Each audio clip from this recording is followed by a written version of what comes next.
Isang magandang araw sa inyo mga kabarya, mga kapwa kolektor, mga senior citizen at mga silent viewer, maging sa mga kaibigan natin dyan. Magandang araw po. Narito muli ang inyong lingkod, si Mari Victoria Coins, para ibahagi sa inyo o i-share sa inyo itong bago nating hunt na 1 penny ng United Kingdom. Actually po, marami na akong nakitang 1 penny. At na-vlog ko na yung dalawa. Pero ito, kakaiba. Kaya naisipan kong i-vlog din. Yung una pong nahunt ko ay ito. Yan. Si George V. May petsa po na 1916. Yan po. Pangalawa, itong kay Queen Elizabeth. Yan. May petsa naman na 1963. Yan po ang na-vlog ko na. Pero ito po, kay George VI, may petsa pong 1937. Ito po ngayon ang pag-uusapan natin.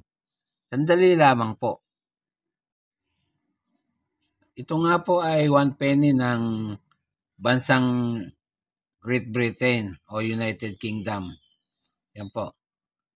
Dito po sa obverse na bahagi, makikita natin ang larawan o portrait ni King George VI na nakaharap sa kaliwa.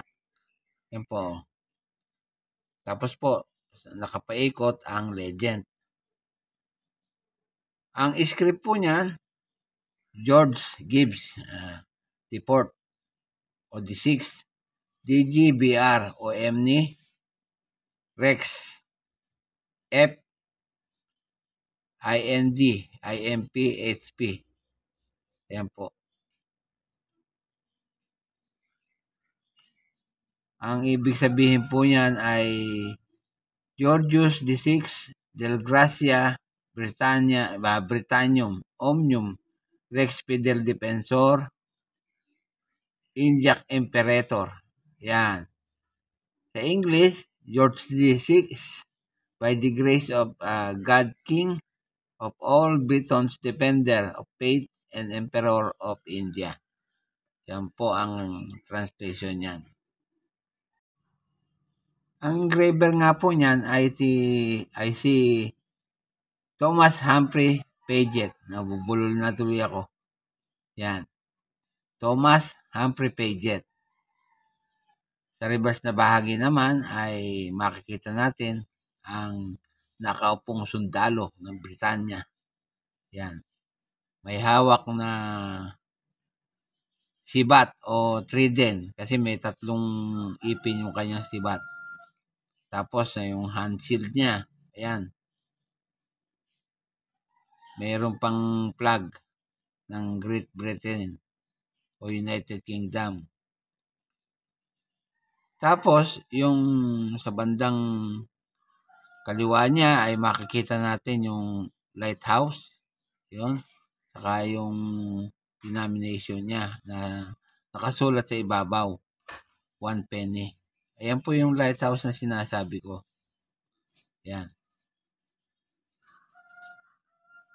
Ang script nga po niyan ay 1 penny. Ginawa po yan ng 1937. Ang engraver po ay si Charles Walter Combes. Ang edge po niyan ay plain. Yan. Bagamat marami ng tama yung nahunt nating coin, kitang-kita pa naman po ang kanyang mga detalye. Ginawa po yan sa Royal Mint, Tower Hill, London, United Kingdom. Gumagawa po sila ng coin doon mula 1810 hanggang 1975. Yan. Yan nga po ay nanggaling sa bansang United Kingdom. Yan. Ang hari noon ay si George VI, magbuhat 1936 hanggang 1952. Standard circulation coins po yan. Ang taon nga po ay 1937 hanggang 1948. Ang value niya ay 1 penny. Ang currency, pound sterling. Pagbuhat 1158 hanggang 1970. Ang komposisyon po niyan ay bronze. Tumitimbang po ng 9.45 grams.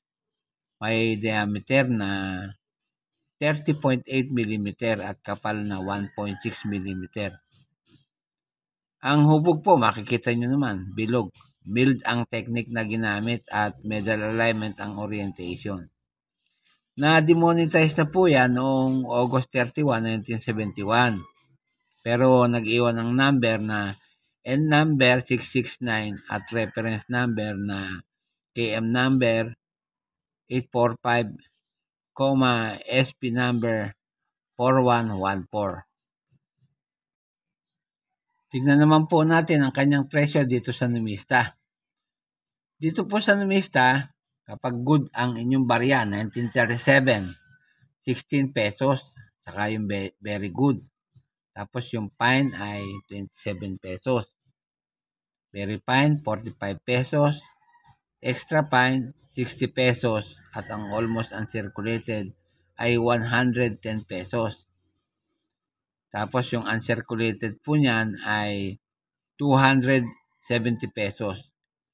Pero po pag may proof coins kayo, nakakahalaga na po ng 950 pesos. Dito naman po sa eBay, kapag ka ang inyong barya ay graded at nakakuha ng markang KGB PR65, yan po. Nagkakahalaga po yan ng $106.24. Yan po. At dito sa isang eBay, kapag 1945 naman ang coins ninyo, nagkakahalaga po ng $38.24. Sa isa pang eBay po, kapag po 1939 ang inyong coin, nagkakahalaga po ng $12.99 o $12.55. At dito sa Jerome Collection, ang 1944 po na coin, nagkakahalaga po ng €1.99. Yan lamang po at wala nang iba.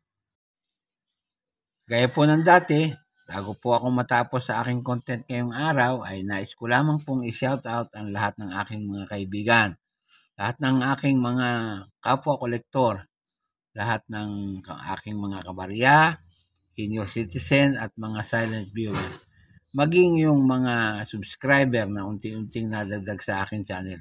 Shoutout po sa inyong lahat. Walang tigil at walang sawa akong nagpapasalamat sa inyo sapagkat lagi kayong nandyan at nakasubaybay sa aking channel. Para po sa mga baguhan, wag po sana niyong makalimutan ang mag-subscribe. Pakipindot na rin po ang notification bell para lagi kayong updated sa tuwing may bago akong content. I-like at pakishare po ang video ko. At sa huli ay masabi kong mabuhay tayong lahat.